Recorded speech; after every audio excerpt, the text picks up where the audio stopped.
Hey guys, tonight we're renting a haunted house from a ghost. Yep, you heard that right. This is either the best idea you've ever had, or the absolute last. But don't worry, I'm here to guide you through it, one magical misstep at a time. So, before you get comfortable, take a moment to like the video and subscribe, but only if you genuinely enjoy what I do here. And while you're at it, drop a comment with your city and the current time.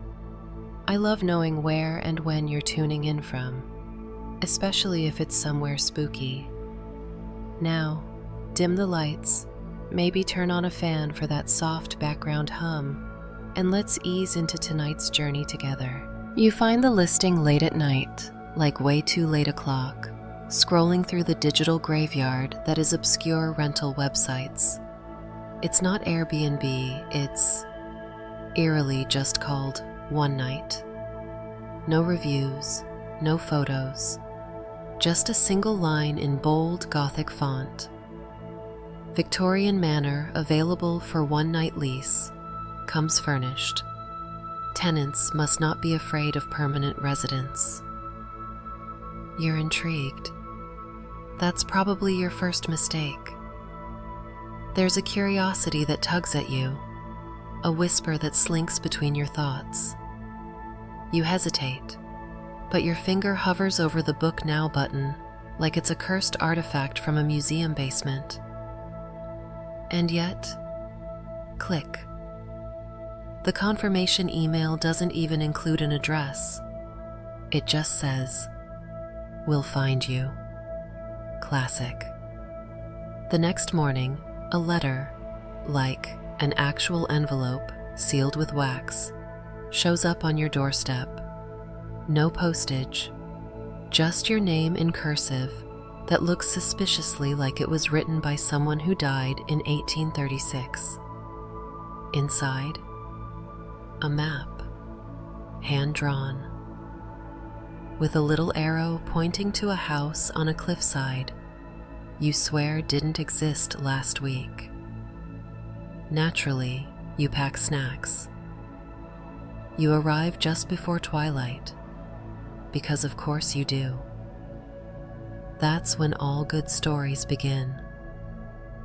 The driveway is overgrown, lined with trees that seem to lean just a little too close. The wind smells like antique furniture and forgotten birthdays. The house itself is ominous. 3 stories tall, wood rotting in all the right places, with windows like tired eyes watching you from above. There's a flickering lantern on the porch. No bulb, just flame. Sure, that's fine. You step up. The porch creaks like it's judging your life choices. The door opens on its own. Of course it does. With a slow, dignified groan. Inside, shadows, dust, and, oddly enough, the smell of something baking. You're not ready to process that yet. You whisper, "Hello?" Silence. Until you hear the faintest voice. Not quite a whisper, not quite a thought. You're early. You freeze. But let's be honest, you've already paid. You're not backing out now. Your suitcase thuds on the old wooden floor as you step inside. The air is thick, like the house is holding its breath. You walk down the main hall, and that's when you see it. An actual printed lease agreement, floating midair, with a quill pen hovering next to it. It spins slowly toward you, because sure, Magic leases. You read the fine print. It's weirdly straightforward. No guests. No leaving after midnight. No salt circles unless previously approved. And above all, respect the ghost. You sign. The quill vanishes with a puff of lavender smoke, and suddenly, the house exhales. You feel it. A slight shift in pressure, like something ancient just unclenched. You explore a little more. The furniture's a mix of Victorian Gothic and someone watched too many Tim Burton movies. The chairs feel suspiciously warm. The portraits seem to follow your movements, but only when you're not looking. And there's a grandfather clock in the corner ticking counterclockwise. You try not to think about it too hard. As the sun sets, the entire house shifts colors. Walls darken, wood groans, lights flicker on in rooms you didn't even enter. You get the feeling that it's not just haunted, it's alive. You're sitting in the living room when the fireplace roars to life, unprompted. And from the flame steps, nothing. Just warmth and a voice that says, "Hope you're tidy. I'm not cleaning up ectoplasm again." And that's how you meet your host, the ghost, whose name, apparently, is Harold. According to common magical lore, which you vaguely remember from a conspiracy podcast, ghosts who rent out their own haunting grounds are called lingering landlords. They're rare, they're moody, and they love contracts. Fun fact: in magical tenant law, breaking a ghost's lease can technically result in being cursed with echo feet, a condition where your footsteps arrive 3 seconds before you do. Inconvenient and creepy. You ask Harold if he's the only one here. He chuckles. For now. Nice. He hands, well, sort of wills, you a skeleton key, cold to the touch, and tells you, "You may explore. Just remember, doors open both ways." Cryptic? Absolutely. Comforting? Not even slightly. But hey, you're in now. And this is only the beginning. The front door doesn't lock behind you. You try, just to be polite. Jiggle the knob, twist the old iron key in the keyhole, even press your shoulder against the warped frame like you're reenacting a Victorian home invasion. But the door just swings slightly ajar again with a sound like a sigh. Tired, resigned, maybe even amused. Harold doesn't say anything, but you can feel the smug ghost energy coming off the wallpaper. The first real room you explore is the foyer. It's enormous, because of course it is, with a chandelier that looks like it hasn't been dusted since the Ministry of Magic laid off their custodians. You crane your neck to look up and realize some of the candles are floating. Not all, just enough to make you question your brain chemistry. There's a coat rack shaped like a tree. One of the branches is holding a hat you swear belonged to Abraham Lincoln. You reach for it. The branch pulls back. "Okay, rude," you mutter. The house is testing you. Every hallway feels a little too long, every corner a little too curved. and you keep hearing these soft, scuffing sounds, like someone dragging slippers just out of sight. Harold's idea of a welcome mat, apparently, is psychological tension. You turn left, because the right hallway smells faintly of rotting citrus, and honestly, that's never a good sign. And end up in what must have been the parlor. Lace curtains, cracked teacups, a record player spinning nothing but static. And there, tucked behind a dusty velvet couch, you spot it. A sigil, carved directly into the wall paneling. Intricate, looping, geometric, like an architect with a grudge had a nervous breakdown and turned it into calligraphy. There's a shimmer to it, faint, like oil on water. You lean closer, not too close. You've seen movies. The sigil hums just once, like it noticed you. Then you spot the inscription beneath it. Only those who linger may listen. Poetic, creepy, probably cursed. Naturally, you write it down in your notes app under Things That Will Haunt Me Later. As you stare, the markings start to shift, just a little, rearranging themselves, or maybe your eyes are tired. Either way, it feels like the wall is thinking. You vaguely remember a bit of magical trivia. According to a 13th century grimoire attributed to the blind archivist Erelos, sigils embedded in living structures were used as passive memory spells, magical record keepers that responded to emotion. So yeah, this house remembers probably everything, including how many times you checked your phone today.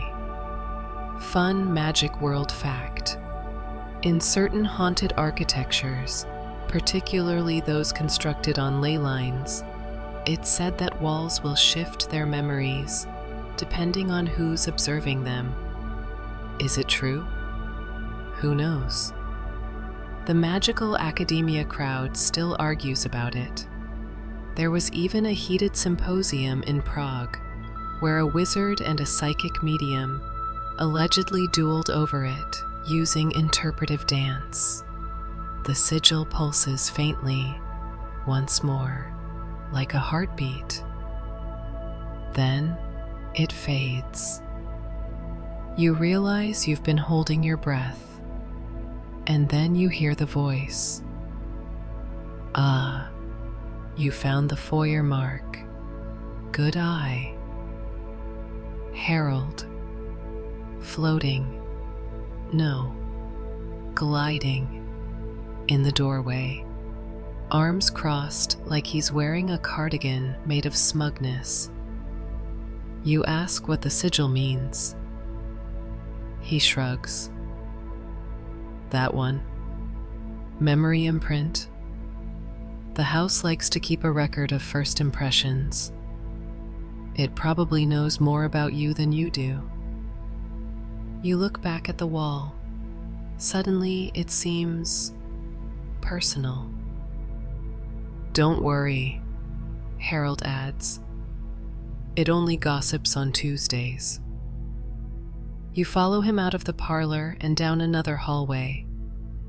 This one lined with portraits, each one in a different frame style: Gothic, Rococo, minimalist, which feels wildly out of place, but okay. The people in the paintings blink occasionally. One woman adjusts her bonnet every few minutes, and you could swear the guy in the red coat just winked. Oh yeah, Harold says casually, "These are all previous tenants." You stop walking. What happened to them? He floats a little higher, avoids eye contact. Some broke the lease, some didn't. And that's not ominous at all. As you walk, you notice the carpet starts to shift in pattern beneath your feet. The flowers twist into spirals. The spirals become tiny eyes. You blink. They vanish. Definitely need to hydrate more. Eventually, you reach what Harold calls the reading room. It's round, domed, lined from floor to ceiling with bookshelves. There's a globe in the center that spins when you walk near it, stopping on a country you've never heard of, Velanthra. You raise an eyebrow. "Lost nation," Harold says. "Vanished in a magical flood in 1643. Some say the last High Librarian still wanders time, looking for her overdue books." Right. So ghosts have library finds too. You sit in a leather chair that feels like it might purr. Harold hovers near a dusty fireplace that lights up as soon as he turns his attention to it. "Why do you rent this place out?" you ask. He doesn't answer at first, just looks up at the ceiling like he's counting invisible stars. Then he says softly, "Even ghosts get lonely." And somehow, that hits harder than you expected. You spend the next few hours exploring with the kind of cautious optimism usually reserved for people who've never seen a horror movie, or who think they'd probably be fine in one. The house doesn't creak so much as it groans, with intention. Every step you take on the floorboards sounds like you're waking up something beneath. And maybe you are. Your next stop is the grand staircase. It curves up dramatically like it was designed specifically for someone in a long cape to make dramatic entrances. Naturally, you pause halfway up just to pretend you're in a Gothic opera. Harold floats by and mutters, "Don't quit your day job." Rude. Upstairs, the hallway is lined with crooked sconces and portraits of people who look like they invented passive-aggressive silence. You pick the first door on the left. It's slightly ajar, because of course it is. You push it open. Inside, a bedroom. Dusty, but beautiful. 4-poster bed, canopy thin as spider silk, and a massive armoire with gold handles shaped like... Are those tentacles? You're not going to touch those yet. The bed doesn't look slept in, but the pillow has a slight indent. You try not to think about that too hard. You notice something carved into the headboard. It's in a script you don't recognize. Flowing, elegant, kind of like Elvish if it had anxiety. You whisper the words aloud. The lights dim. Okay. Regret.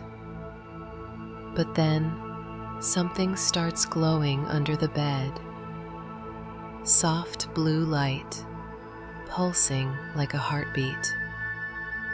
You crouch down and find a series of carvings in the floorboards. Circular patterns, star shapes, little symbols you swear you've seen on Wizard TikTok. It's a ritual circle.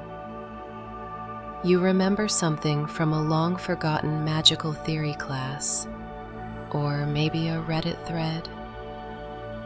House-bonded spirits often anchor themselves to ritual carvings beneath beds, typically to maintain their tether to the mortal plane through dream residue. Basically, dream anchors. Supposedly, they keep the house mentally stable. Supposedly. There's a weird detail in that same lore, though. Some spellcasters believed that dream anchors could slowly shift the personality of the entire structure. If you sleep near one long enough, you and the house might start sharing moods. Whether that's true? Still up for debate. The last time a researcher tried to test it, they woke up convinced their hallway was judging them. You back away from the bed. The glow fades. Just then, the armoire creaks. Not open, just creaks. You stare at it. It stares back. Figuratively, probably. Harold appears in the mirror behind you like it's a perfectly normal thing to do. "Don't open that," he says casually. You ask, "Why?" He floats sideways, thinking.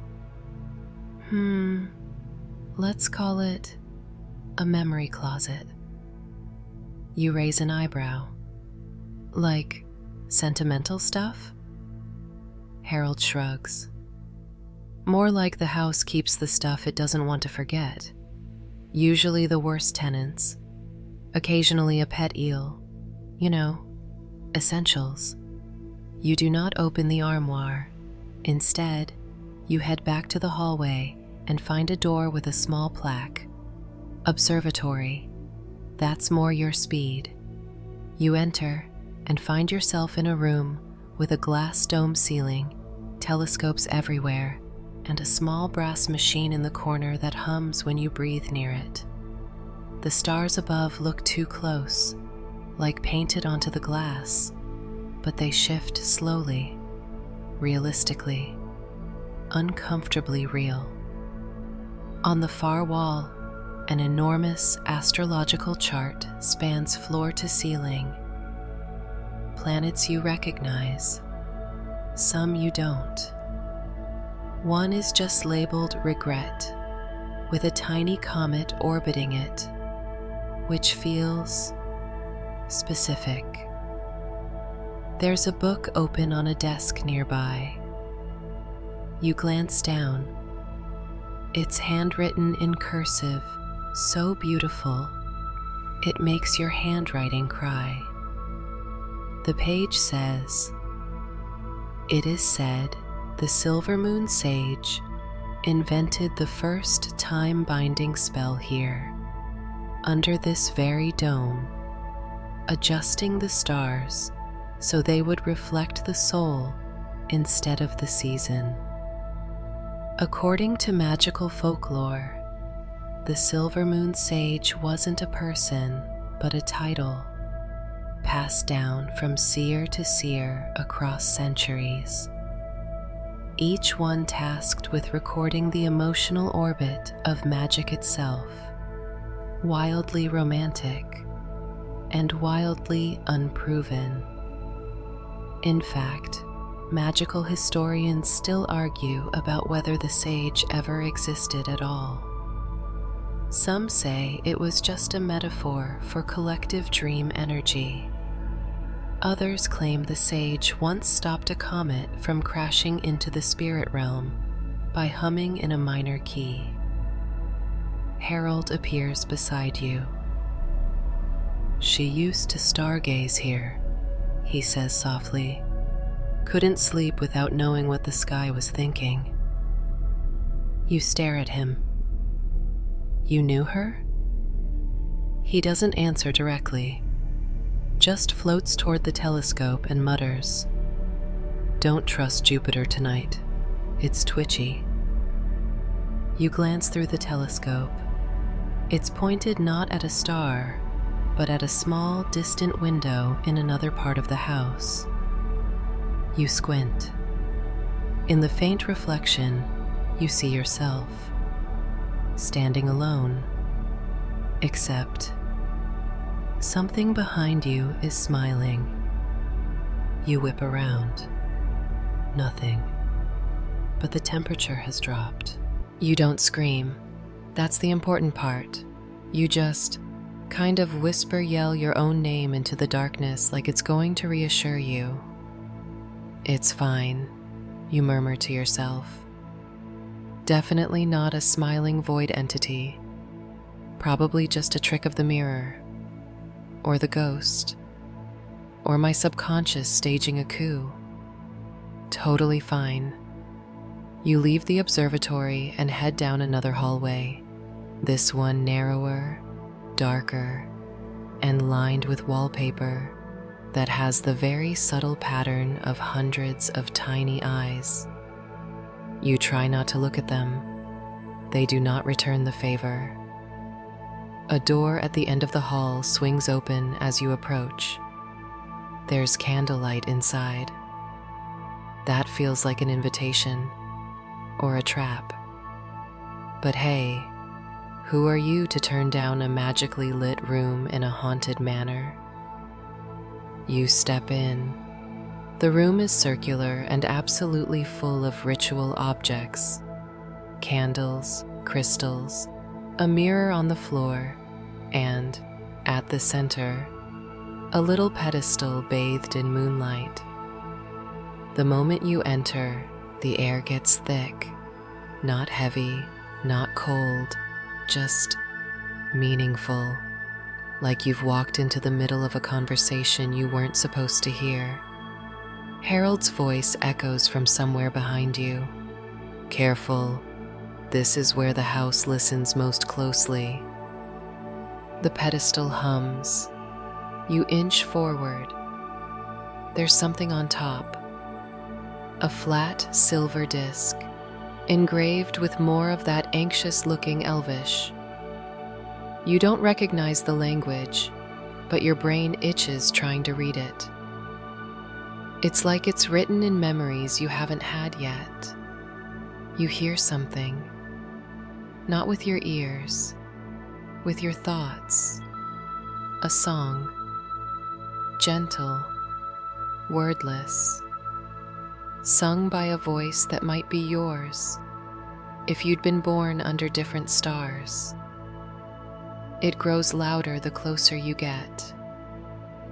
You kneel, touch the disc.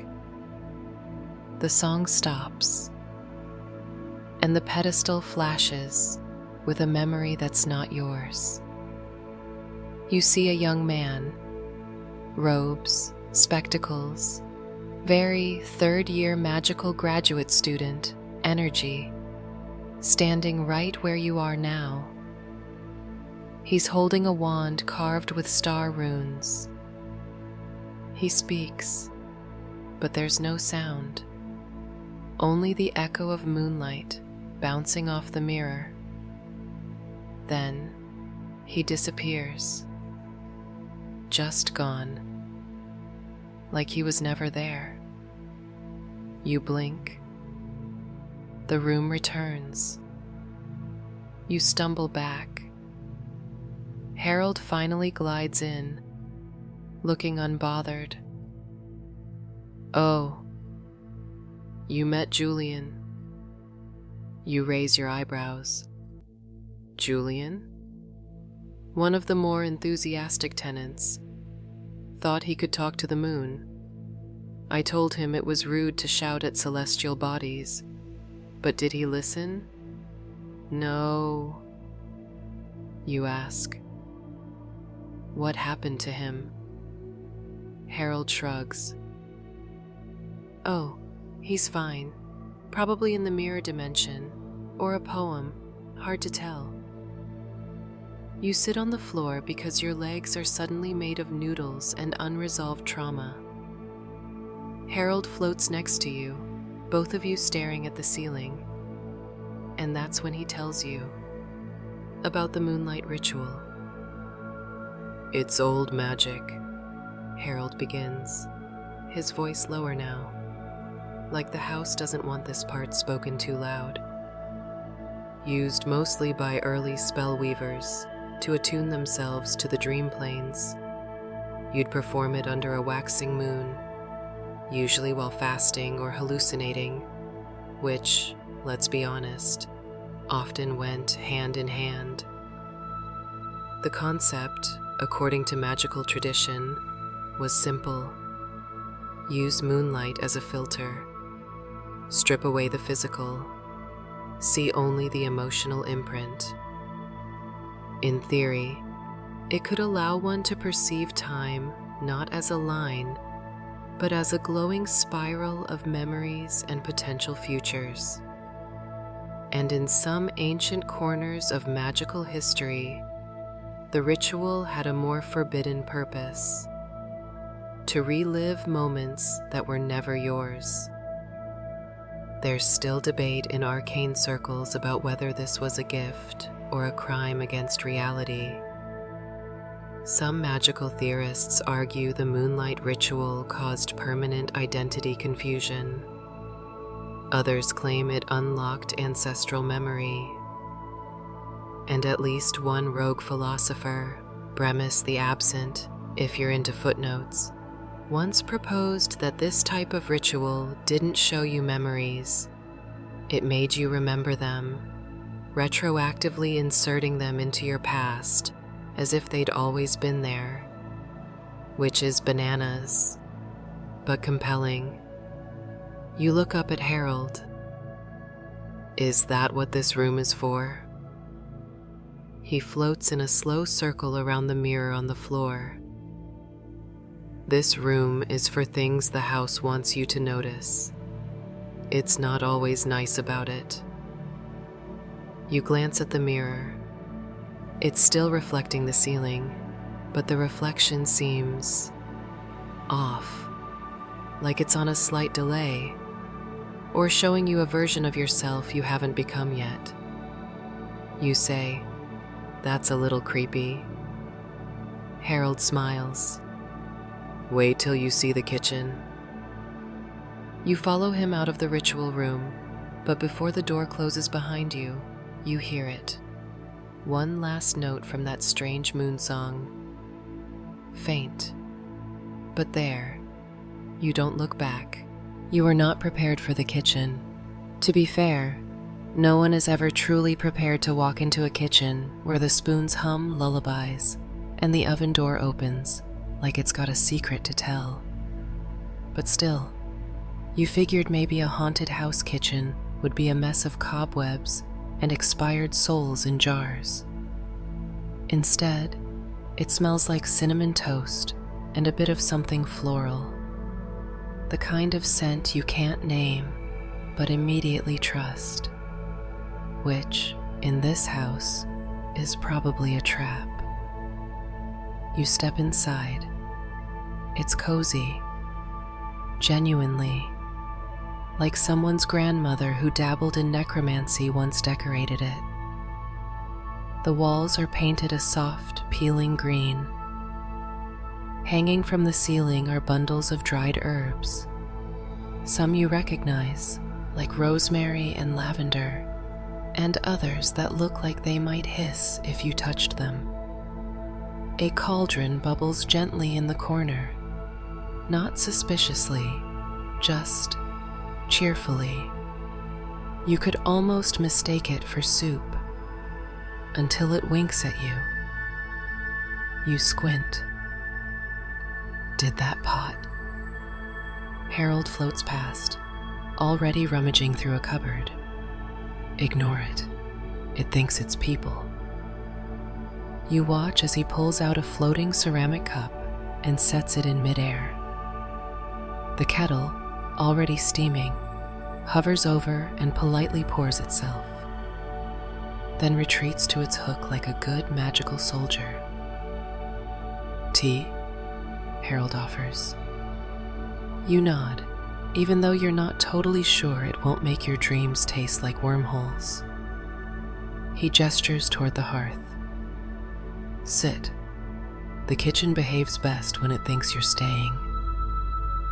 So you do. And as you settle into the little mismatched chair, something funny happens. The temperature levels out. The shadows stop shifting.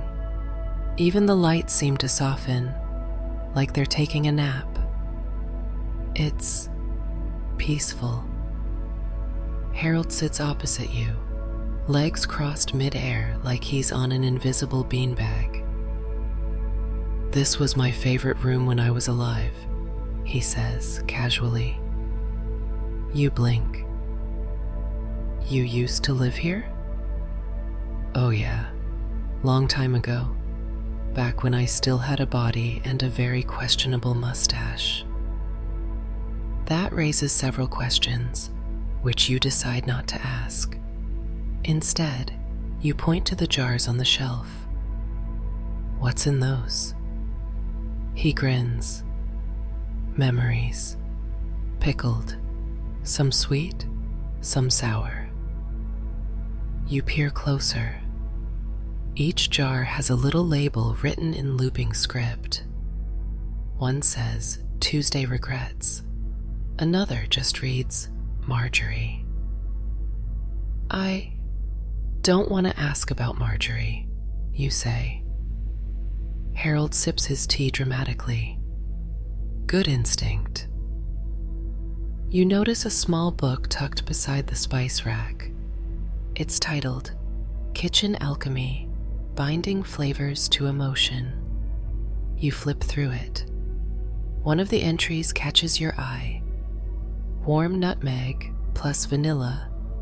It's temporary nostalgia loop. Best used in small doses or with strong emotional anchors. According to ancient kitchen magic traditions, certain flavor combinations could trigger memory illusions so vivid they'd temporarily overwrite your senses. It wasn't always safe. There's a fairly famous case of a wizard who added too much cardamom to a summoning cake and ended up reliving his first heartbreak for 6 weeks straight. It's considered a soft school of magic now.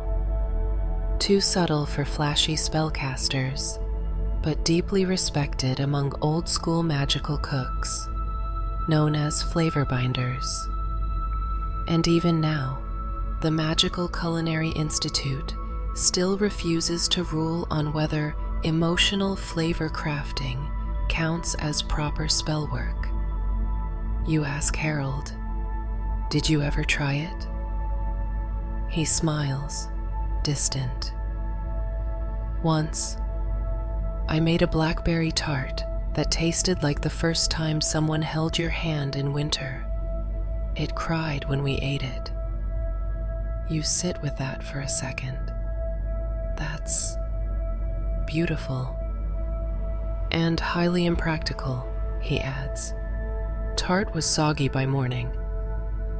There's a comfortable pause, a rare, calm moment, until the cupboard creaks, slowly, deliberately. You glance over. A jar rolls to the edge of a shelf, just enough to catch your eye. Its label is faded, but you can still make out one word. Home. You stand, walk over, reach for it. Careful, Harold says gently. That one's mine. You hesitate. What does it do? He looks away. Reminds me of when the house was still full. You nod, return it to its place. Harold's tea floats over to the sink and tips itself out. Yours follows a moment later, like a nervous intern. Well, he says, dusting off hands he doesn't technically have. Time to show you the conservatory. That one's got opinions. You follow him out, casting one last glance back at the kitchen. The jars are still, the air is still warm, and for the first time since entering the house, you feel like you could sleep here. But you don't trust that feeling. Not yet. The conservatory is exactly what you think it is, right up until the plants start whispering. You follow Harold down a narrow hallway with wallpaper that looks like ivy, and might be ivy, considering it twitches a little when you brush against it.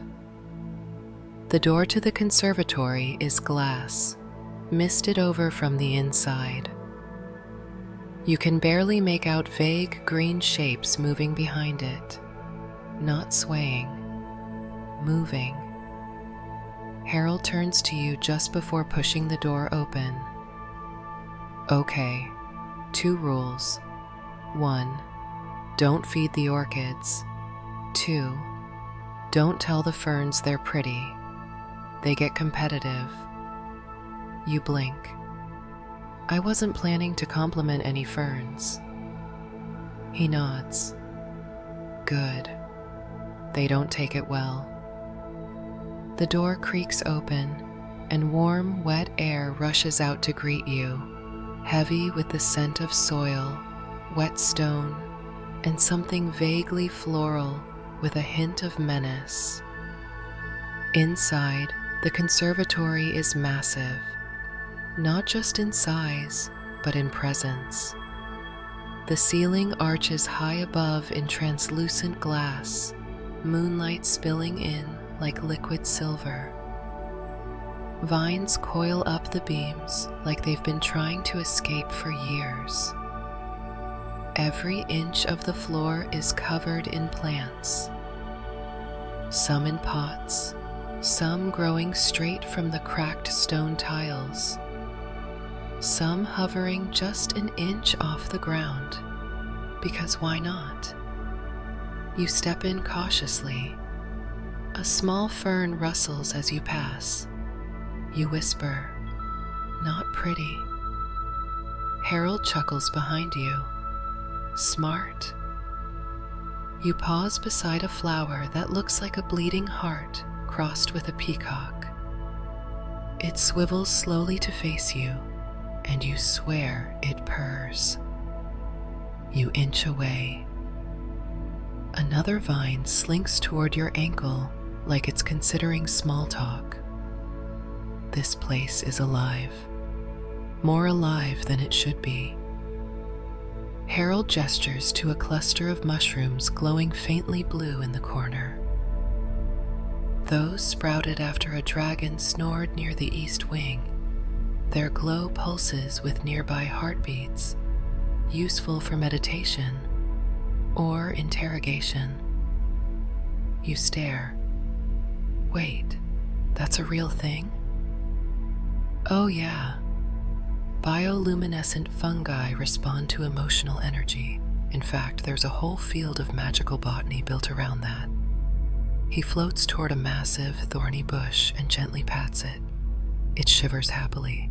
According to one obscure branch of magical study, floral thaumaturgy, certain plants can attune to human emotions so precisely they're used in wizard trials to detect lies.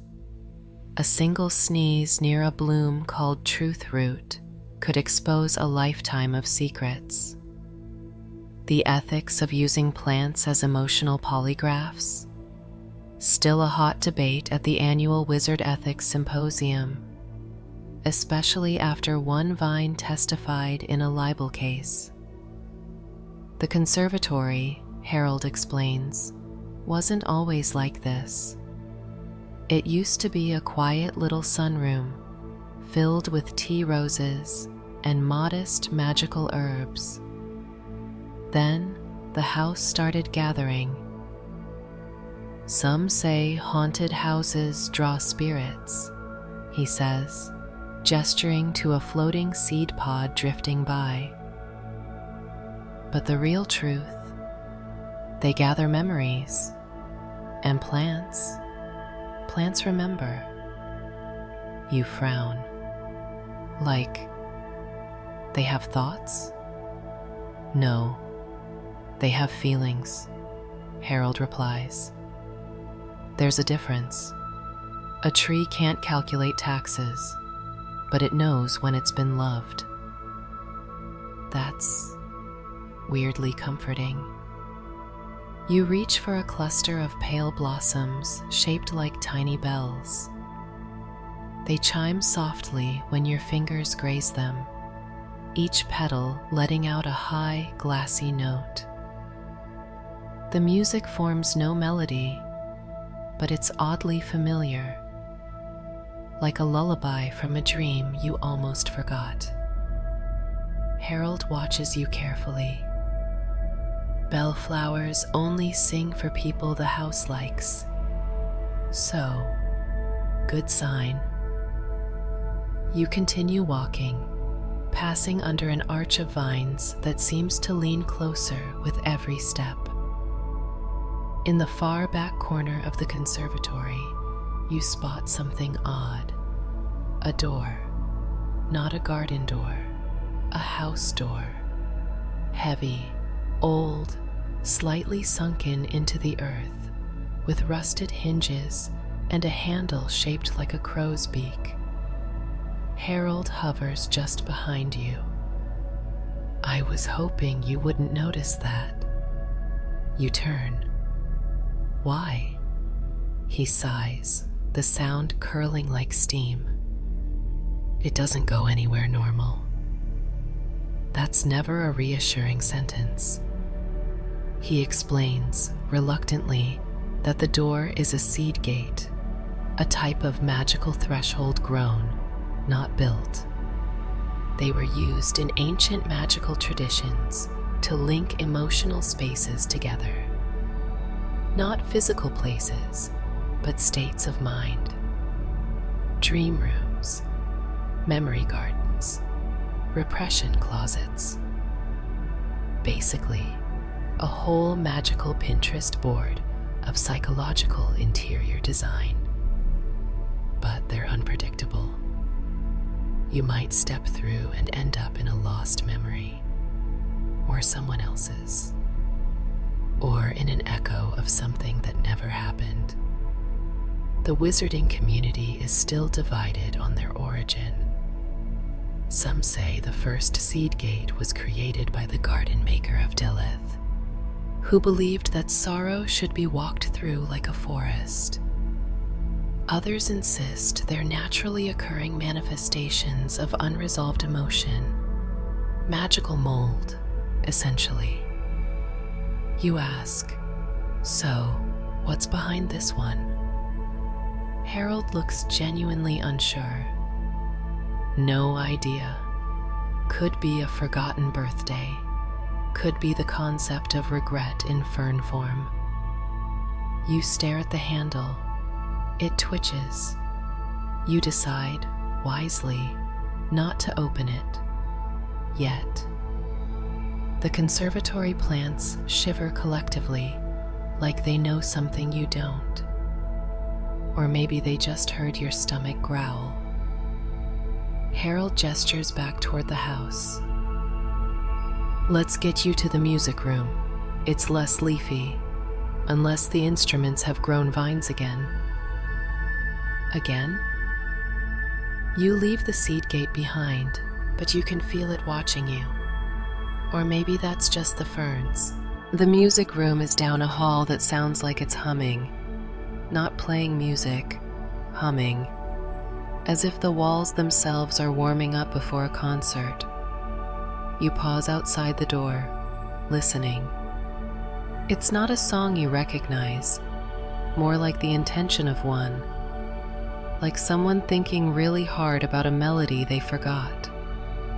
Harold doesn't open the door. He just gestures at it and says, "Good luck."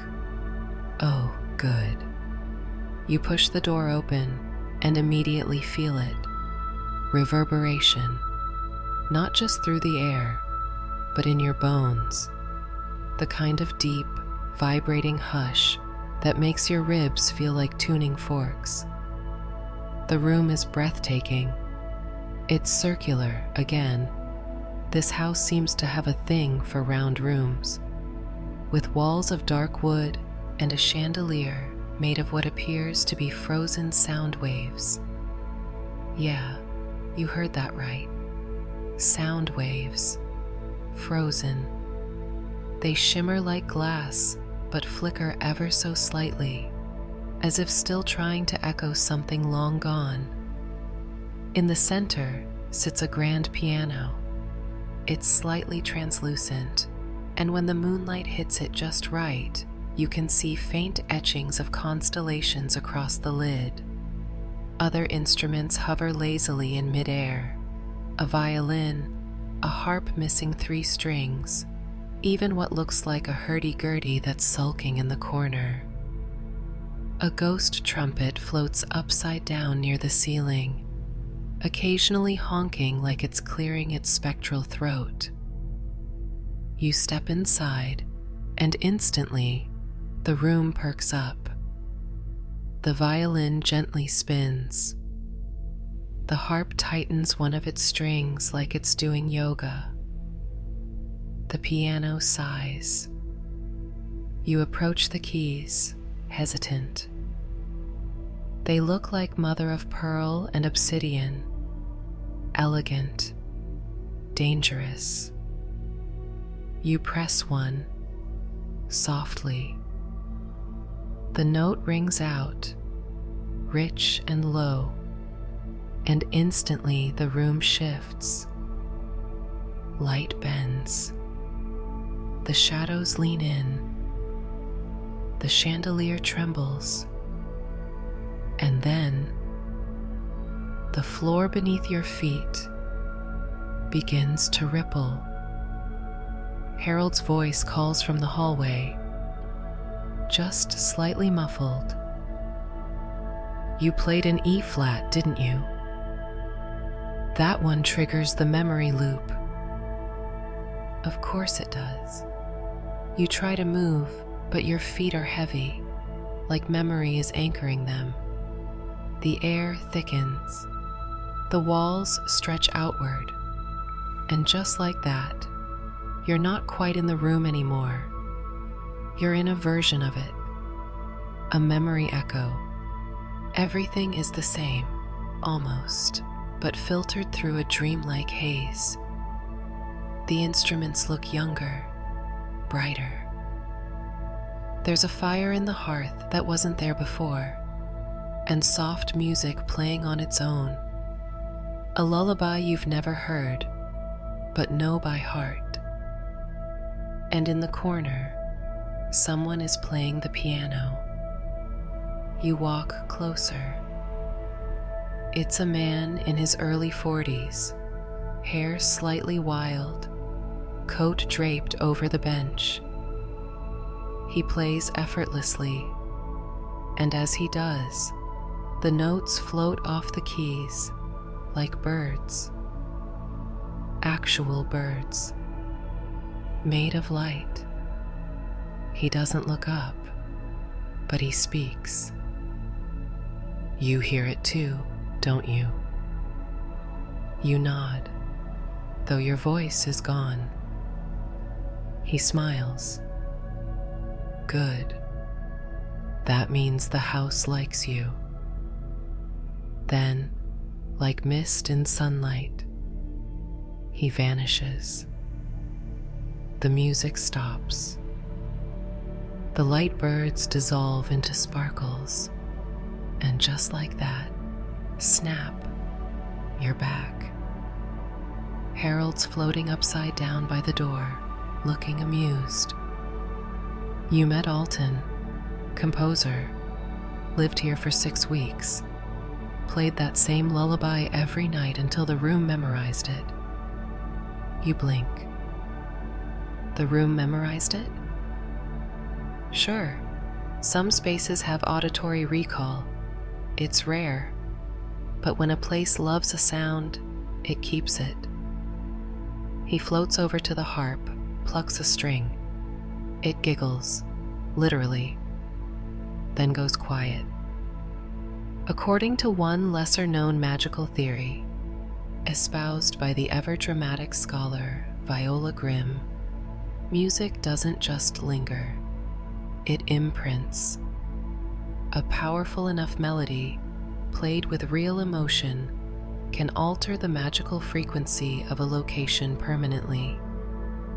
Viola claimed to have mapped entire ruins based on the haunting notes left behind. Naturally, magical academia split down the middle on this. Some say she was a genius. Others insist she had a flair for the dramatic and a suspicious number of flutes. You glance at the piano. Its lid is now closed. A faint shimmer of notes hovers above it, vanishing one by one. You wonder how many melodies the house remembers, and how many it regrets. You ask Harold if he ever played. He nods. Once. The room didn't like it. You raise an eyebrow. Seriously? I was more of a banjo guy. He shrugs. The room has opinions. You walk around the edge of the space, trailing your fingers across a shelf of musical curiosities. One object catches your attention. A music box. Old. Gold. A little chipped. You wind it gently. It plays a single note and stops. A small plaque reads, "For songs that never found their ending."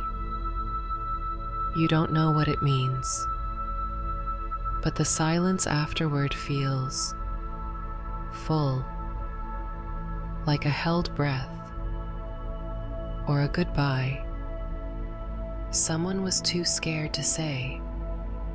Harold breaks the mood with a clap of non-corporeal hands. All right, before the harp tries to adopt you, we've got one more place to hit tonight. The mirror room. You follow him toward the door. Behind you, the piano plays a single note.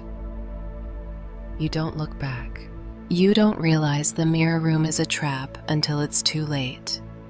Not the dangerous kind of trap, like spiked floors or cursed riddles that end with your name being erased from the universe.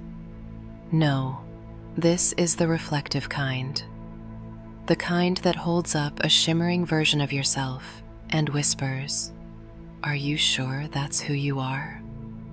You follow Harold down a spiraling corridor made entirely of reflective glass, walls, ceiling, even the floor. It's like walking through a diamond that thinks it's better than you. Don't stare too long, Harold warns, his voice echoing off 1,000 slightly smug surfaces. This hallway likes to improvise. Sure enough, your reflection blinks just half a second late, then smirks. You blink back. Okay, nope. At the end of the corridor is a grand double door made of smoked glass, carved with delicate silver patterns, like frost that decided to become art. The handles are shaped like open eyes, very comforting. The doors swing open, and the mirror room unfolds around you like a trick of light. It's not just filled with mirrors. It is mirrors. Every surface gleams.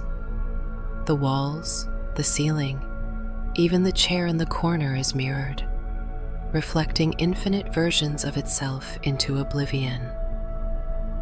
The floor is polished obsidian glass, so deep and dark it feels like standing on frozen water in the middle of the night. You take a cautious step inside. Instantly, the temperature drops. The air becomes thick with silence. Not the absence of sound, but a kind of held breath. You're surrounded by yourself, multiplied, Every angle, every blink, every micro expression. Harold hovers just outside the threshold. "I'll wait out here." You ask why. "Last time I entered, I saw myself in a top hat and couldn't stop talking in rhyme for 3 days." Fair enough. You walk further in, and the mirrors shimmer. Just a little, like something inside them shifted its weight.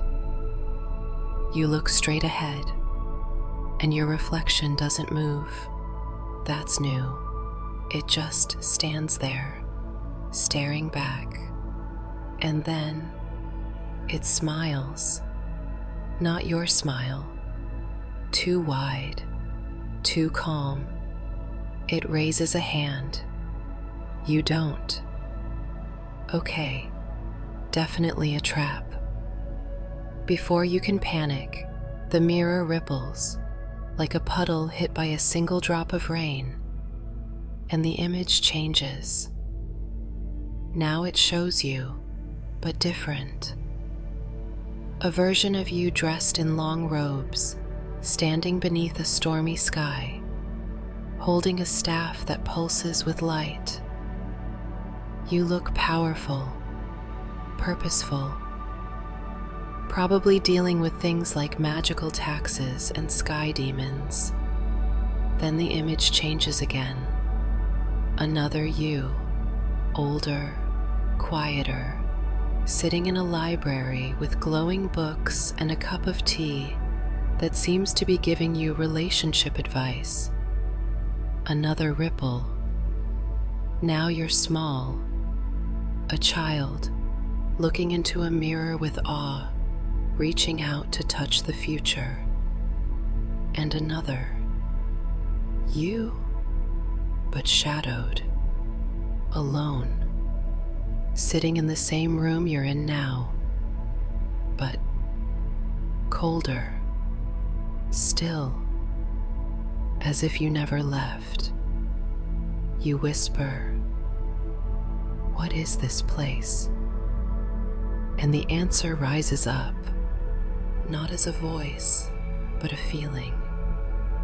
This is the gallery of possible selves. It's not a room. It's a map of who you were, are, might be, might never become. There's a theory in magical psychology, and yes, that's a thing, that mirrors in high magic zones are not passive reflections, but gateways to interpretive potential. Essentially, mirrors don't just reflect what is, they propose what could be. And in extremely magical homes, like this one, some mirrors become sapient. They ask questions in the form of images. They answer in silence. It's also still debated whether this is useful or just emotionally exhausting. There was a well-known case of a young witch who stared into one for 4 hours and walked out believing she was a ghost from the future. She now teaches time travel ethics. Kind of. You glance around. The images have quieted. Now they just hover, still and waiting. You walk past a mirror that shows you running, away or toward, it's unclear. Another shows you standing alone in a crowd, unbothered. Another shows you laughing in a room full of light. You're halfway to the center of the room when you spot the crack. A single mirror, jagged through the middle, the only one damaged. Its edges sparkle dangerously, like broken truths. Inside it is nothing, not a version of you, not a reflection, just darkness and a faint whisper. Choose. You step back, Harold's voice calls from the door. Did it start asking questions yet? You shout. Sort of? Good. That means it likes you. Of course it does. The cracked mirror pulses. Not light. Intent.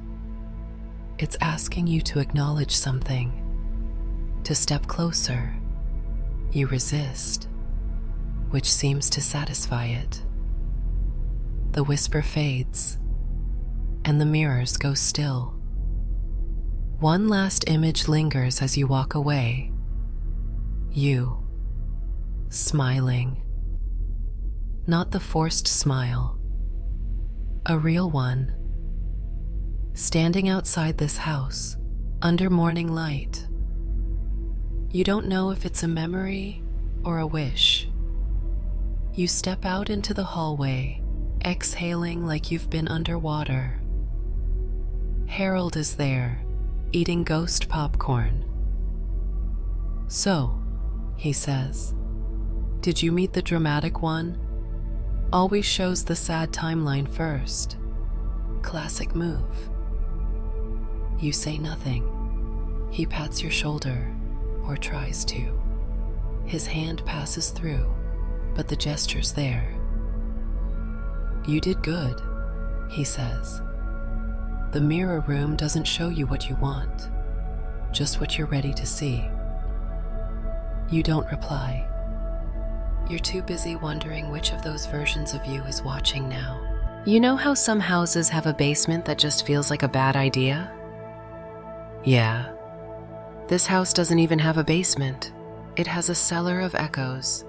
And yes, it insists on the capital letters. The name is etched into the wall above the entrance, complete with ornamental curly script and a little flourish under echoes, just in case you thought this was going to be subtle. You discover it by accident, of course. One moment you're tracing your way back from the mirror room, trying to remember if you passed that portrait of the smug raccoon before. The next, you lean against a bookcase that gives way with a soft sigh, revealing a narrow stone staircase descending into darkness. Classic. Harold floats over your shoulder. Oh, you found that entrance. You raise an eyebrow. There are multiple? 4. Technically 5 if you count the laundry chute, but please don't take the laundry chute. You shine your phone's flashlight down the stairwell. It flickers. Of course it does. The steps spiral down like they've been waiting centuries for someone to be this bad at life choices. The walls are carved from cold stone and etched with phrases in fading ink, some in languages you recognize, some you definitely don't. One of them reads, "Do not answer in your own voice." You whisper to Harold, "What does that mean?" He shrugs. That's one of the things no one agrees on. Some say the cellar records your speech and plays it back at night. Others think it's just a warning left by a poet with trust issues. Comforting. You descend. The air gets heavier as you go down, thick with damp earth and something metallic, like rust, but colder. You count the steps, because that's what sane people do when entering magical echo chambers. 64. The room you enter isn't large, just a stone chamber with vaulted arches and tall empty shelves. No furniture, no lights, just shadows and silence, and a pedestal in the center. You approach.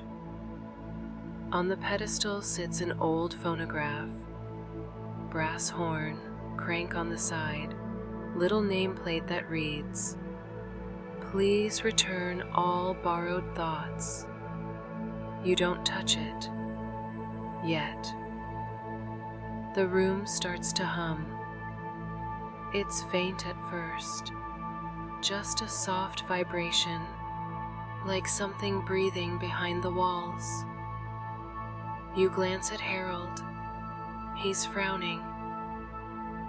This room, he says quietly, collects the things people say in fear.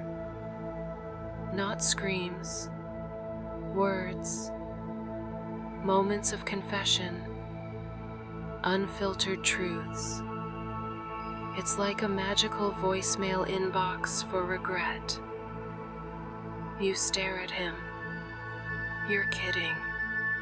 He shakes his head. Some say the cellar was grown out of silence itself, not built, grown, from the deep, unspoken weight of everything people wish they hadn't said, or hadn't said in time. You ask, but why? Harold drifts around the edge of the room, avoiding the center. In ancient magical traditions, places like this were used as resonance sanctuaries, sites where mages could literally hear the weight of their choices. The echoes weren't just audio, they were imprints of intention, emotionally encoded magic. It's weird magic, unreliable, and the magical community still isn't sure how to classify it. Some scholars call it emotional necromancy. Others claim it's a side effect of too many enchantments stacking up in one psychic hotspot. Either way, this room, it's full. You step closer to the phonograph and gently turn the crank. The horn crackles, and suddenly, a voice. Not yours, not Harold's. Soft, British maybe, shaky. I shouldn't have left him there. He said it was fine, and I believed him. You go still. The voice fades. Another begins. A child, whispering. If I tell the truth, the monsters will take Grandma. It goes on. Voice after voice. Regret after regret. All caught in this room like fireflies, blinking out the weight of their own memories. You feel like you're intruding. Harold speaks gently now, his voice echoing in a way that doesn't make physical sense. Every tenant leaves something behind, not always a possession. Sometimes, just a moment they couldn't carry anymore. You whisper, "What did you leave behind?" Harold pauses, doesn't answer. You back away from the phonograph and wander toward the shelves. At first, they seem empty, but then you notice small items tucked into corners, withered paper cranes, cracked lockets, an old key tied with red thread, each one humming softly when you look at it, as if whispering their stories. One item catches your eye, a small piece of parchment folded like a letter. You unfold it slowly. It's blank, except for a single line. I knew how it would end. I stayed anyway. You shiver. The room starts to fade around the edges, light pulling inward, walls retreating. The phonograph stops. You hear your own voice. Only you haven't spoken. It says, "What are you afraid to say?" You bolt.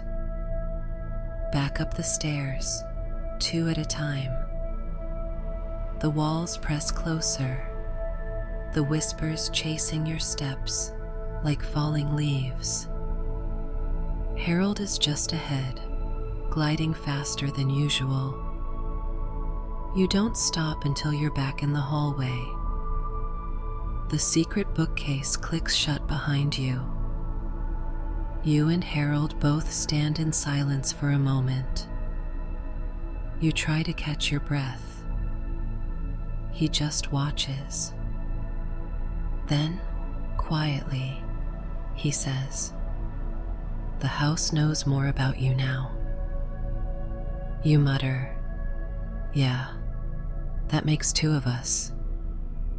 And with that, the hallway creaks forward again, ready to reveal the next thing you didn't ask for. The hallway after the Cellar of Echoes feels gentler, not exactly welcoming, but it's like the house knows it pushed a little too hard, and now it's handing you a warm blanket and a cup of sorry tea. The lights are softer here, golden and flickering, like fireflies trying their best. Harold floats beside you, noticeably quiet. For once, he's not narrating or snarking, just hovering. After a long silence, he says, "You ever been in a clock room?" You blink. "I'm sorry, is that like a panic room for punctual people?" He chuckles. "No, a room where time gets weird on purpose." "Oh, that's somehow worse." He gestures toward a tall, arched door at the end of the hall. There's no doorknob, just a bronze clock face embedded in the center, its hands ticking backward. You stare. That's not how time works. Harold raises a ghostly eyebrow. "Are you sure?" Touché. The moment you step inside, you feel it. Not visually. Everything in the room looks totally normal. But your brain starts arguing with your body. Your footsteps echo too late. The flickering candles jump a second before the draft hits them. And the minute you breathe in, you suddenly remember doing it 3 seconds ago. Welcome to the chronal parlor. It's a circular chamber. Again, this house is really into that motif, with walls covered in clocks. Tall clocks, pocket watches, hourglasses suspended mid-pour, even a digital one blinking 1288. In the center of the room is a velvet armchair, slowly rotating in place. You sit in it before Harold can stop you. Bad move. The chair shudders. The clocks spin. And suddenly, you're not in the chair anymore. You're across the room, standing by the fireplace. Except you didn't walk there. You blink. You're back in the chair. Then you're 10 years old, looking up at the clocks, mouth slightly open. Then back in your own body again, breath shallow. The chronal parlor doesn't move you. It unstitches your when. Harold snaps his fingers, which is impressive, considering he technically doesn't have fingers, and the room calms slightly. The clocks tick more rhythmically. Your sense of now returns. You exhale. "Okay," you say. "That was rude." He shrugs. "It's not personal. Time just doesn't like being linear here." According to magical folklore, spaces like this are known as anchor drift zones, pockets where time folds in on itself like badly folded laundry. Some believe these zones appear naturally, especially in homes with high emotional resonance. Others argue they're deliberately grown, cultivated like magical mushrooms by time weavers, a now extinct guild of wizards who believed time was not a line, but a lake. The time weavers were eccentric, to say the least. They wore hourglass-shaped hats, spoke exclusively in future tense, and held their annual conference 3 months before invitations were sent. Their records are sketchy at best, but one thing's certain: they left behind hundreds of rooms like this, each one shaped by memory. You notice one particular clock on the wall. It's shaped like a heart, but not metaphorically. It's literally shaped like an anatomical heart, gears beating in time. The second hand is a silver needle that stitches back and forth across it, like it's mending itself in real time. You step closer. The moment you touch the frame, a rush of images floods your mind. Days you've lived, moments you didn't think mattered, a spilled cup of coffee, a joke you told once that made someone laugh too hard, the time you stood under the stars and wished you were someone else. None of it profound, all of it real. You pull your hand back. Memory clocks, Harold says quietly. The house makes them when it's trying to understand you. You stare at him. You mean it's building a timeline? Based on me? Harold nods. It's trying to decide where you fit. If you fit. You sit back in the armchair, now eerily still. Another clock on the wall lets out a ding, and you notice something strange.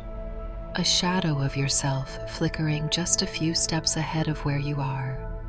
It moves before you do, smiles just before you think about smiling, like a future version of you is rehearsing.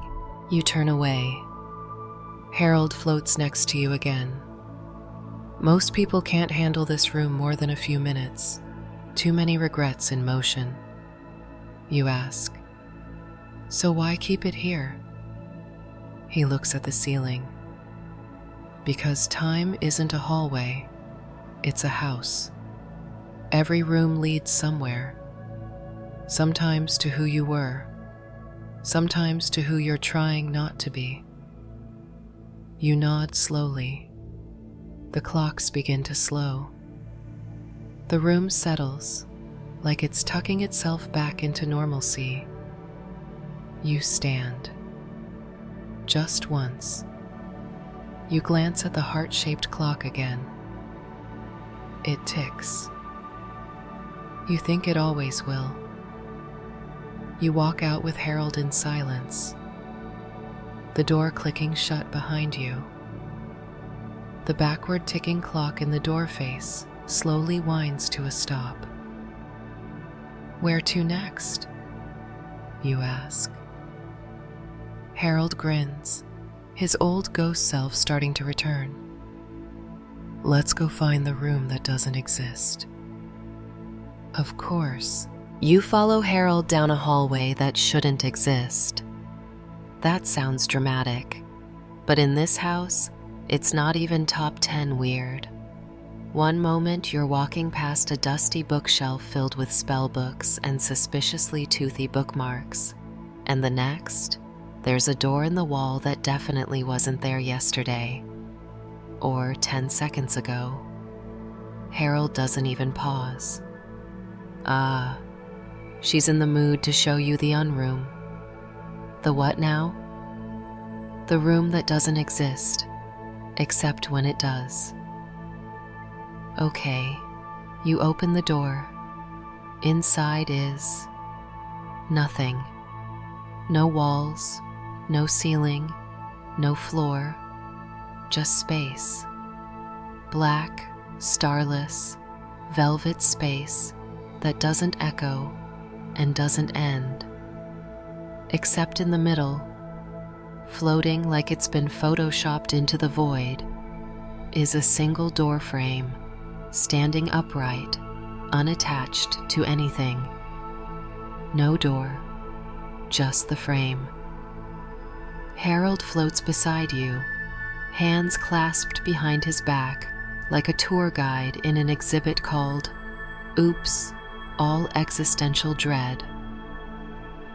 "This is the unroom," he says. "The house's most private thought." You stare. "That sounds fake and dangerous." "Oh, it is," Harold beams.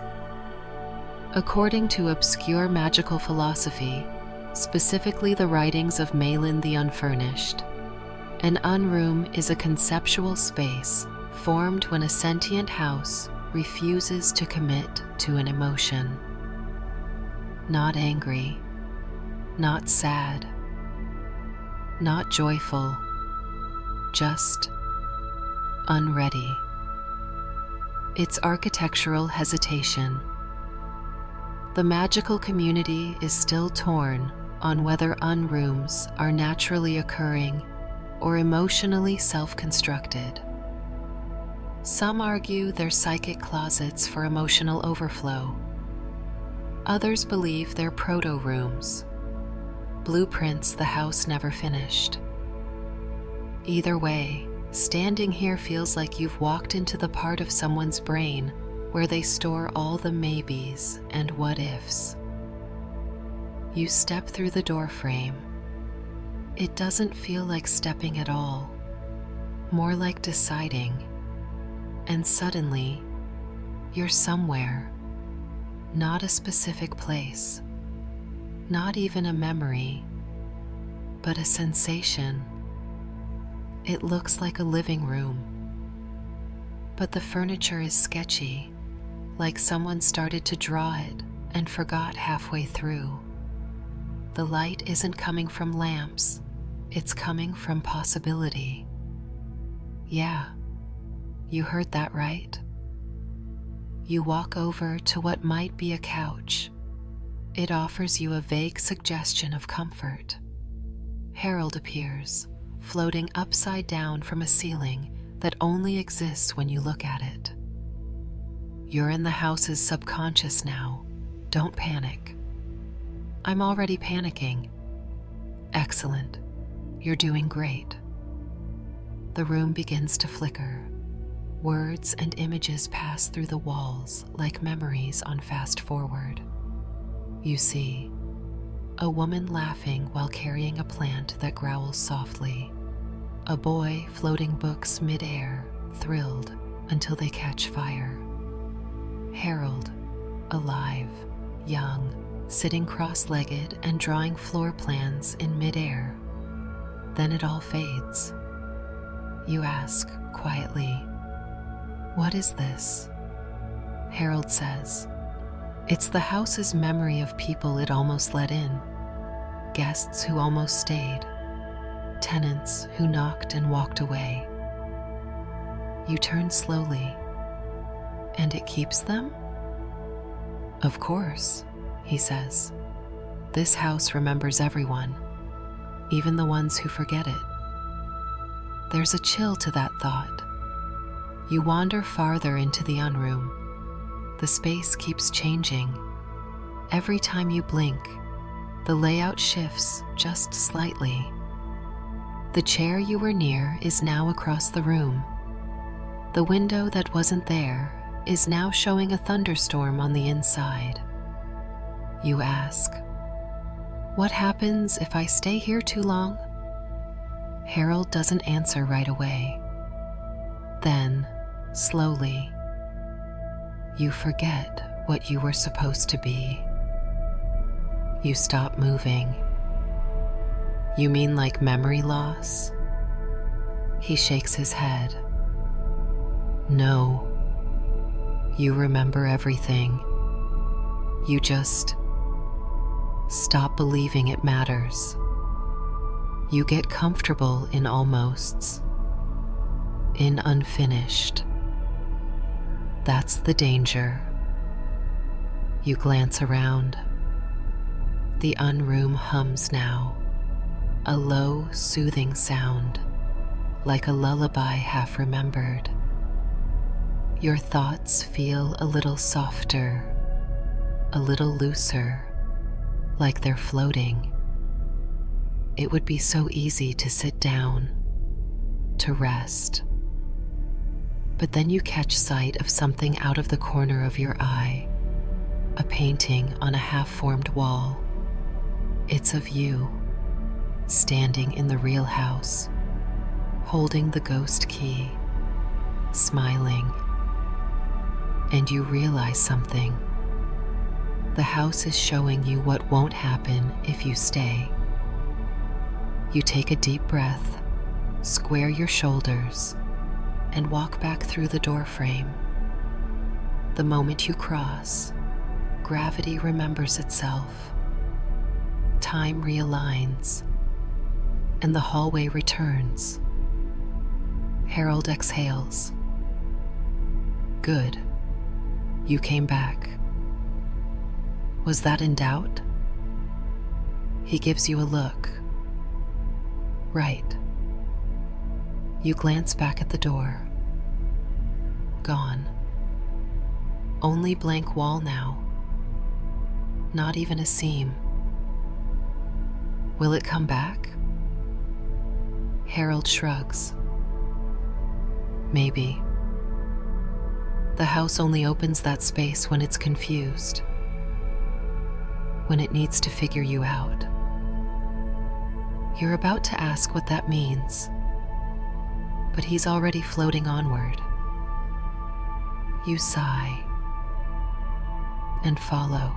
You're starting to suspect the house is building up to something, not in the theatrical lightning strike sort of way. More like it's quietly clearing its throat, getting ready to say something important in a really awkward tone. You can feel it, how the temperature shifts, how the walls seem to lean in, just slightly. The house is watching you. Harold, for once, doesn't joke. He stops in front of a small, unassuming wooden door, plain brass knob. No carvings, no runes, not even a nameplate. This, he says, is the heart room. You blink. That's not creepy at all. It's not meant to be creepy, he says gently, but it is intimate. Very few people make it here. You hesitate. Why me? Harold tilts his head. Because you stayed. No fanfare, no thunderclap. You open the door and step inside, and the house exhales. The heart room is quiet in a way you didn't think possible. Not the silence of absence, but of understanding. It's warmly lit, the air just the right temperature, and the space shifts.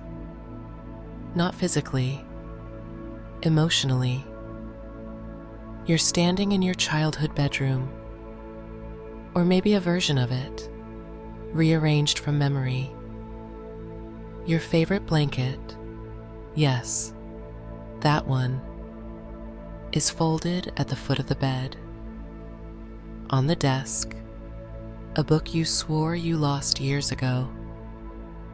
The posters on the wall are from that one magical movie you never admit made you cry. You spin around. Now you're in a college dorm. Same sensation, different memories. Your mismatched mugs, your old enchanted alarm clock that still randomly screams, "Wizards never sleep," at 3 a.m. You blink again. Now you're somewhere you've never been before. But it feels right. Feels safe. a version of home you've never seen, but always wanted. You ask, barely above a whisper, "How is it doing this?" Harold stands near the edge of the room. The heart room is where the house speaks in feelings. It builds this space from the emotional core you left scattered throughout the manor. You stare at him. "It's reading me?" "No," he says. "It's listening." He floats toward the window. Outside, it's neither day nor night. Just a soft light, like sunset and moonrise braided together. He continues. Every magical house has a center, a truth. This one, it's built from memory and feeling and want. And you, my persistent friend, have given it a lot to work with. You sit on the bed, your bed, not your bed, both at once, and feel the mattress shift to match your comfort. There's music playing somewhere, faint, familiar. A song you don't remember learning but somehow know all the words to. There's a bookshelf in the corner. You rise to look. The titles aren't normal. They're things like Times You Almost Gave Up, People You Didn't Know You Helped Dreams, You Shelved But Never Burned. Each spine feels warm to the touch. Not hot, just alive. You ask, "Can I read them?" Harold shrugs. They're yours, in a way. According to magical theory, especially the writings of the sentimental enchantress Clara Nocturne, sentient magical spaces are capable of creating emotional constructs, essentially spellbooks of the soul. The heart room is believed to be the highest expression of that idea, a self-aware space built not from magic, but from connection. Academics debate whether these spaces have any measurable arcane power. Theories abound. Some say they're psychic batteries. Others say they're just metaphorical decorations. But the ones who've been in one, they know. You touch one of the books. It flips open on its own, pages turning to a scene where you helped a friend through something small, so small you forgot. But in the memory, their gratitude glows like firelight. You sit back, the walls hum, the room adjusts again, and now you're you. Not a version, not a possibility, just you. In a room that feels like all your homes stitched into one. And in the center of the floor, you see it. A key, old, ornate. It wasn't there before, but you know it's meant for you. You pick it up. Harold nods. Every tenant who makes it to the heart room gets one. It doesn't open a door. Not exactly. You look at him. Then what does it open? He smiles faintly. You'll know when it's time. You sit in that room a moment longer. The quiet isn't empty, it's earned. Then you stand, tuck the key in your pocket, and walk to the door. The house doesn't try to stop you. It just waits. You expect things to feel different now that you've got the key. More epic, more final. like the walls should part, or Harold should break into a dramatic monologue with sweeping background music.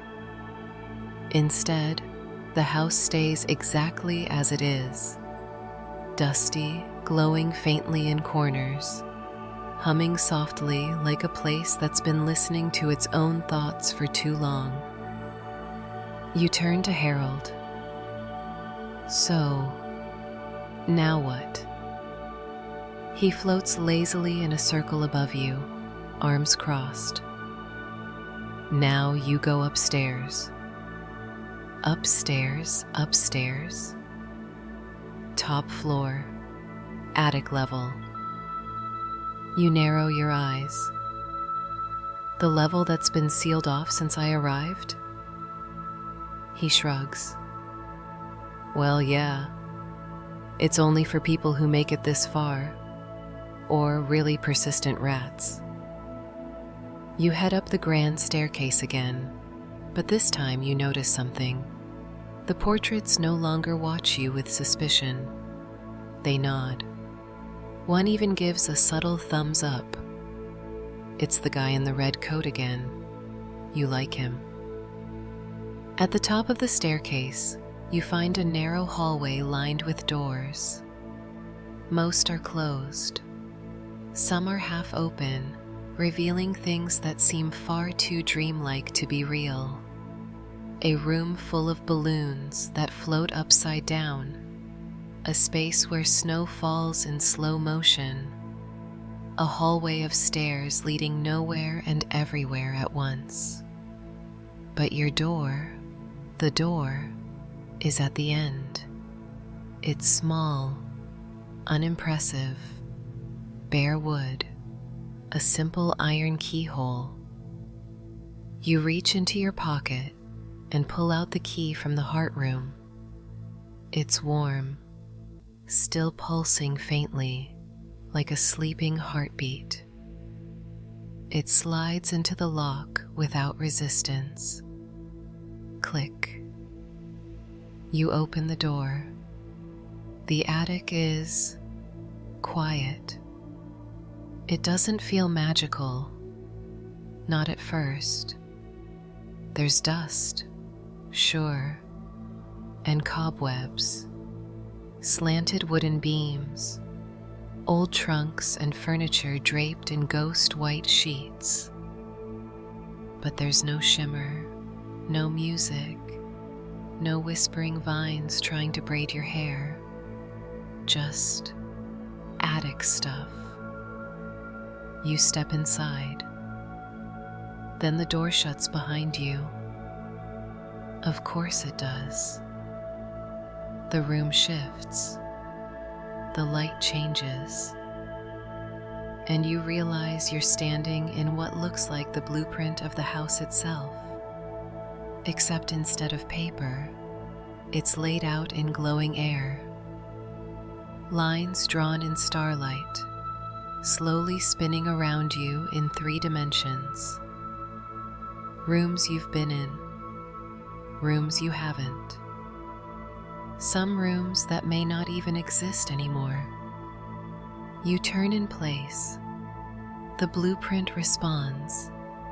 A flicker of the cellar of echoes. A pulse from the mirror room. A heartbeat from the heart room. And then, at the very center, a space that's dark, unmarked, blank. You reach for it, and suddenly the walls around you ripple. A voice, not Harold's, whispers. You've reached the core. You blink. Whose voice was that? Harold appears next to you, arms folded. He looks different. Not sad, but solemn. Like someone watching a favorite chapter reach its final page. The house, he says quietly. You ask, why now? Because it's ready. That doesn't clarify anything. but you go with it.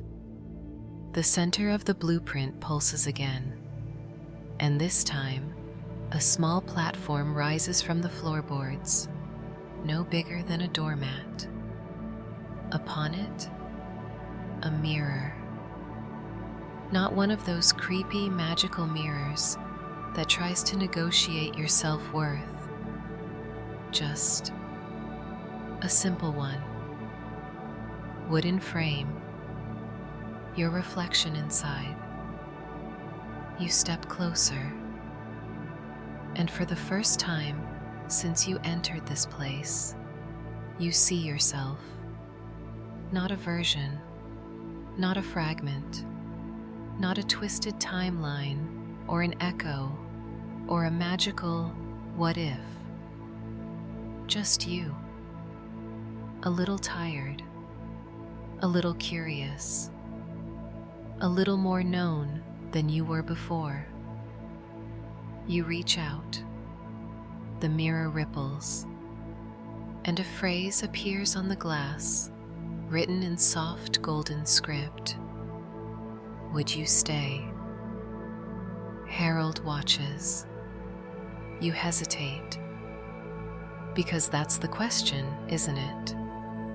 Not, did you survive the magic? Or, did you unlock the house? Or, did the haunted ghost make you tea? He did, and it was decent.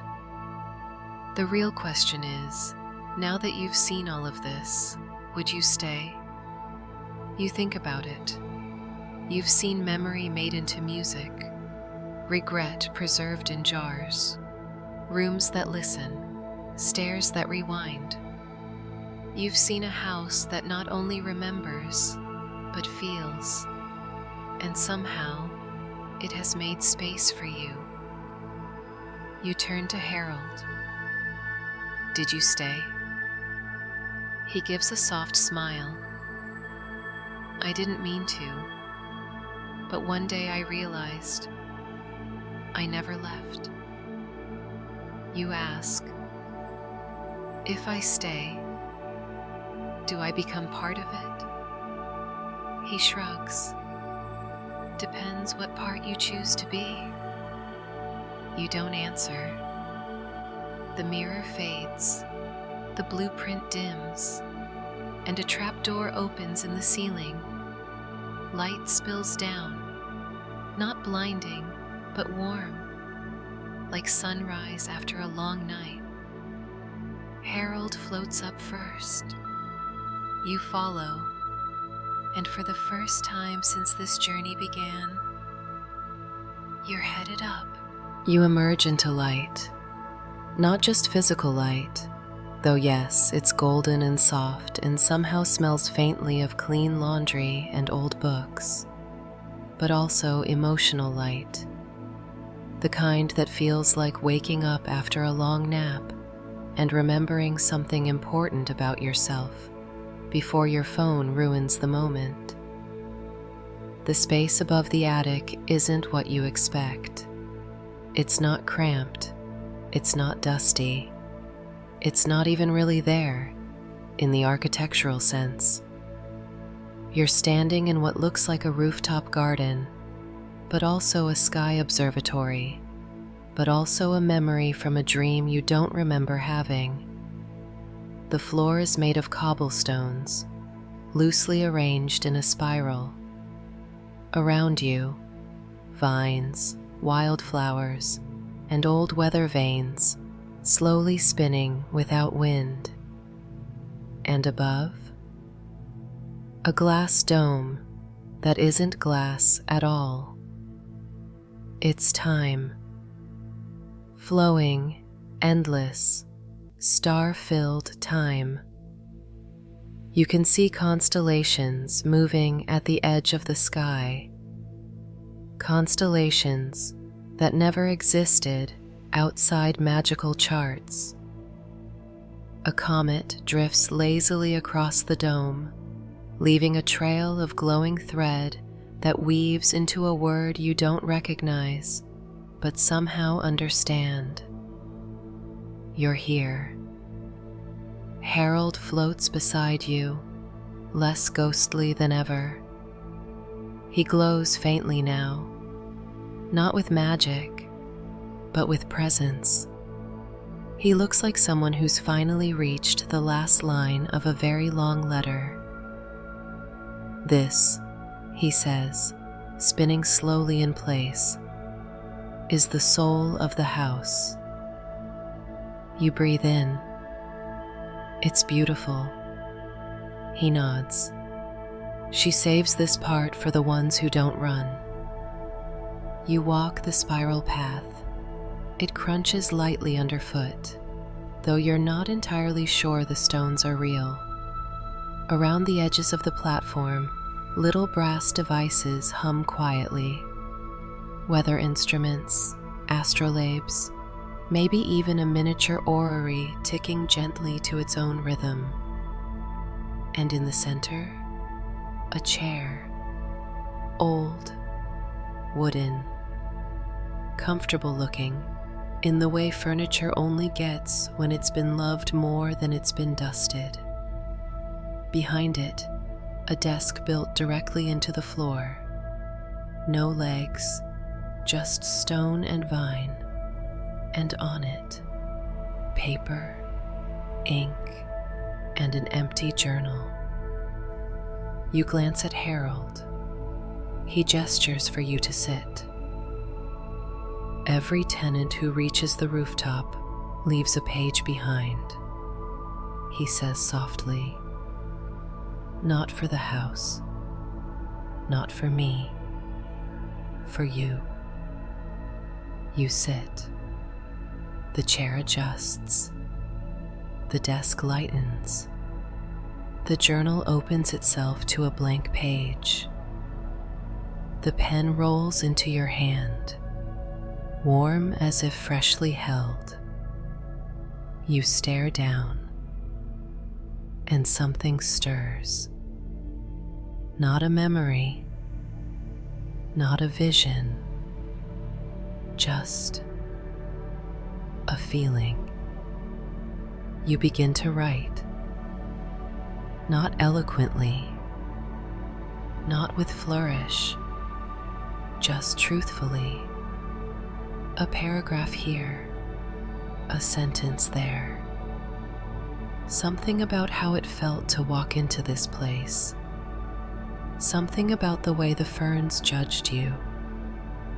Something about regret. Something about laughter in the kitchen. Something about a mirror that smiled before you did. The journal takes it all. No resistance, no edits. When you're done, the page glows softly, then turns itself, blank and waiting for the next guest. You stand. Harold watches you carefully. Do you know what kind of story this is yet? You think for a moment and nod. It's the kind you don't finish. You just join. He smiles. Exactly. You walk to the edge of the dome. Below, the entire house stretches out in impossible geometry, like Escher, but cozier. Rooms you've walked through. Rooms you thought you walked through.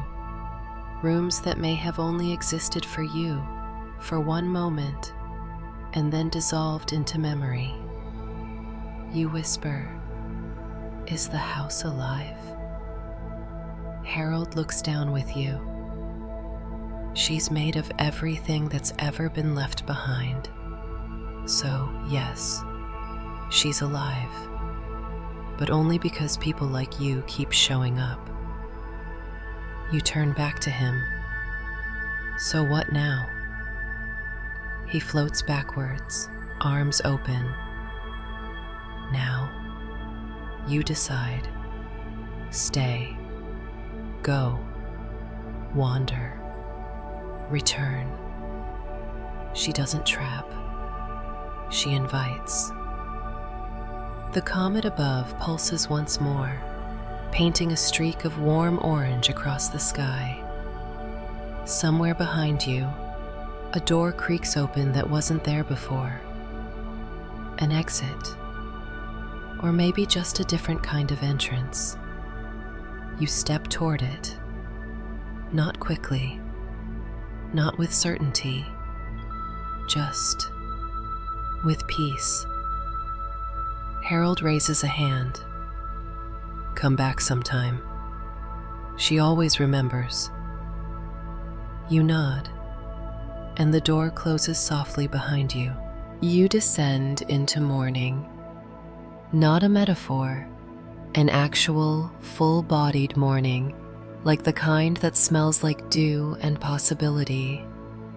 The door behind you closes with a soft click, and just like that, the house is gone. Not vanished exactly, just out of reach. You're standing on a quiet cobblestone street. Early light spills between buildings. Somewhere, a bakery is opening, and the scent of cinnamon and warm butter floats through the air. Your phone buzzes in your pocket like it's apologizing for being forgotten.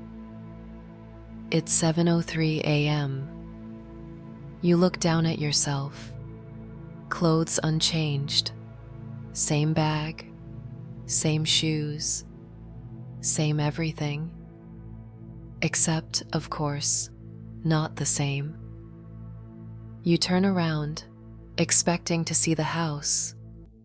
Your house now, in a way, still perched behind you like a Victorian daydream. But there's nothing there. Just an ivy-covered wall, solid, unremarkable.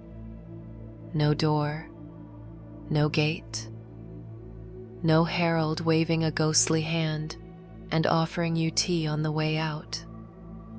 It's as if it never happened. You check your pocket. The key is still there, warm, waiting, proof. You walk slowly down the street, blinking against the light.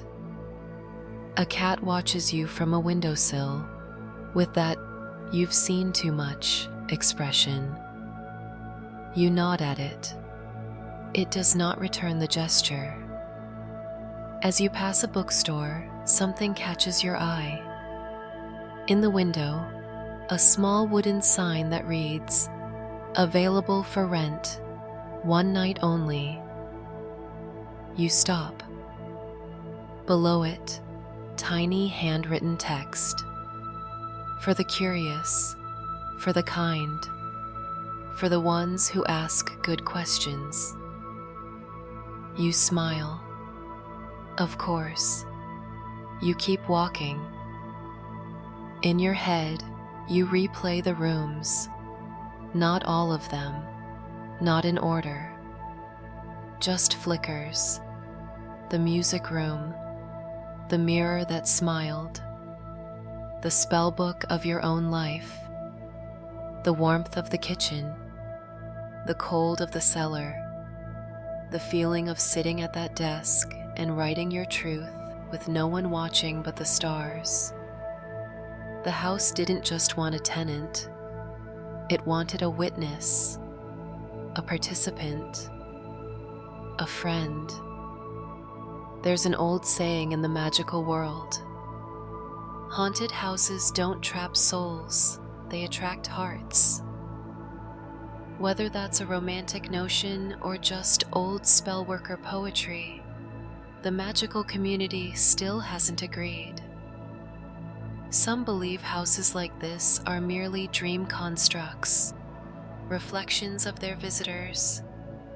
Others say the houses choose, that each new guest is a key to an old memory trying to wake up again. All you know is, you went in, you saw, you stayed, you listened, and now you're a part of it. Wherever the house is now, you know it's still watching, not in a creepy way, just present, like a good story that doesn't end, but waits patiently for when you're ready to turn the page again. And maybe, one day, you'll hear the whisper again. Maybe someone else will. Maybe you'll be the one offering the key. But for now, you keep walking. The world feels different, and you do too. The streets are quieter now. You can feel it, the way your thoughts start to slow down, like a candle flickering toward its final inch of wax. The story doesn't need you to follow anymore. It just wants you to rest, to let go of the lantern, knowing it'll keep burning without you.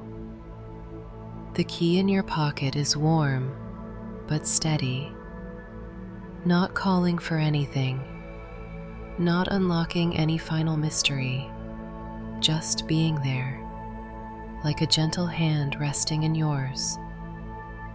You take one more breath, longer this time, softer. You picture the house again, not the shape of it, but the feeling, the hush of the mirror room, the dusty laughter of the kitchen, the way the attic's light wrapped around your shoulders like a blanket that already knew your name. You don't need to knock. You'll find your way back when the time is right. Maybe in a dream, maybe in a story, maybe in the quiet just before sleep. So for now, let your eyes get heavy. Let the weight of the day slide off your shoulders like a coat at the door. There's nothing you need to do, nowhere you need to be. You've already made it home.